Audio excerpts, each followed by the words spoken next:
What's happening, guys? This is James Blonde from MMOHut.com with a quick weekly recap for MMO news and announcements for the week ending April 8th, 2013. And of course, with the sweet music of yet another badass trailer, you can probably tell that our first bit of news has to do with Elsword. As of April 3rd, Killer Combo revealed yet another class into the Elsword transformation series. Last time it was Raven, and this time it's Eve, who gains a whole new set of looks and skills as the Code Electra class. With this transformation, Eve's arsenal expands to include devastating laser weaponry and the harnessing of pure energy into aggressive electric attacks. The main feature of this new class is the new ability called EI Spectrum, where she can switch between multiple modes which alter the way her laser beams behave in fire. Effects from the new modes include the ability to scatter beams more widely, tighten the beam for pinpoint accuracy and increase damage, and more. Each of the numerous skills players can choose for Eve is affected by the mode switching, resulting in many strategic options. It's awesome seeing each of these transformed classes really offering a unique playstyle from one another. Also on April 3rd, Perfect World Entertainment went live with Broken Silence, the first expansion to RaiderZ, which increases the level cap to 40 and introduces the new Cohen Marsh region.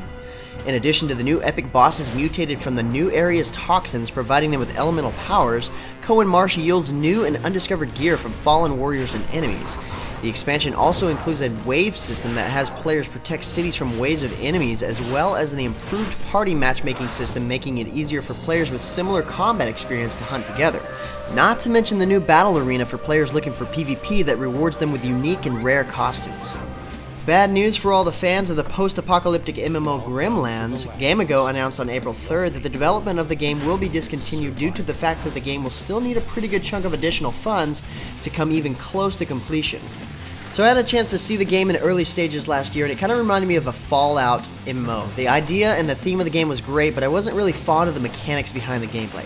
But anyways, more recent news on this subject. As of today, April 8th, Drago Entertainment, which is the developer of the game, they've started a Kickstarter to revive the game and its development, and as of a few hours into the Kickstarter, they've already made $5,200. So check out the game trailers and the Kickstarter campaign, because it's definitely going to be up to you guys to determine whether or not the game lives or dies. Speaking of, last week Nexon America has made the decision to shut down Dungeon Fighter Online. According to a recent press release, DFO has not attracted enough player interest to properly service the game, and it seems to only be a problem in the North American version of the game. The other versions are doing just fine. The game has been out since 2009, but a ramp down of the game will begin April 11th, starting with the closing of the cash shop, and full service will come to a halt on June 13th. Just enough time to have some last minute fun within the game. There is, however, a mobile version of the game called DFO Gunner that is still pretty entertaining. Next up, Area Games released a new content update for Eden Eternal. The new update, called Arcane Box, features a new fusion system that allows players to fuse 5 existing costumes together to create a stronger one with increased stats. That's a good way to recycle. Players can also disassemble weapons for raw materials, then use those materials to manipulate the stats on their gear or upgrade their newer weapons. And once players craft and upgrade their gear from recycled old weapons, they can test them out in the new PvP specific zone or the 2 new party dungeons that are added with the update. On April 4th last week, a team working on ChronoBlade released a new teaser trailer, giving players a glimpse into the world. And although the trailer is pretty epic, it can be a bit confusing because it doesn't seem to have anything to do with the side-scrolling beat-em-up that it is. Ambition will one day open a pathway to your world. Maybe there's a cool storyline to the game we've been missing. I'm not sure about that. For those of you who didn't know, ChronoBlade is a browser-based game with co-op or PvP multiplayer gameplay with a smooth combo system, with players able to unlock various characters and apply skills freely among offensive and defensive skill trees. Either way, the game is cool, the trailer is cool. Pick up a key at MMOHut and try it out. Last week, we got a special date from Perfect World Entertainment regarding the open beta of Neverwinter. Starting on April 30th, 2013, millions of players with unrestricted access will pour into the game for open beta and clog the hell out of the servers. Hopefully that doesn't happen. But as an added thank you for those of you who are founders, on Friday, April 12th, founders will get the first opportunity to experience Neverwinter's profession systems as a part of a newly added 60-hour beta weekend 4. On top of all that, PWE and Cryptic Studios released a new trailer that provides an overall explanation of all the features in the game so new players know what to look forward to prior to the open beta. And our last bit of news has to do with World of Tanks and its upcoming update 8.5. Details indicate that players will now be able to purchase all premium consumables with silver credits. In addition, all players, both paying and non-paying, will be able to create 3-member platoons and companies.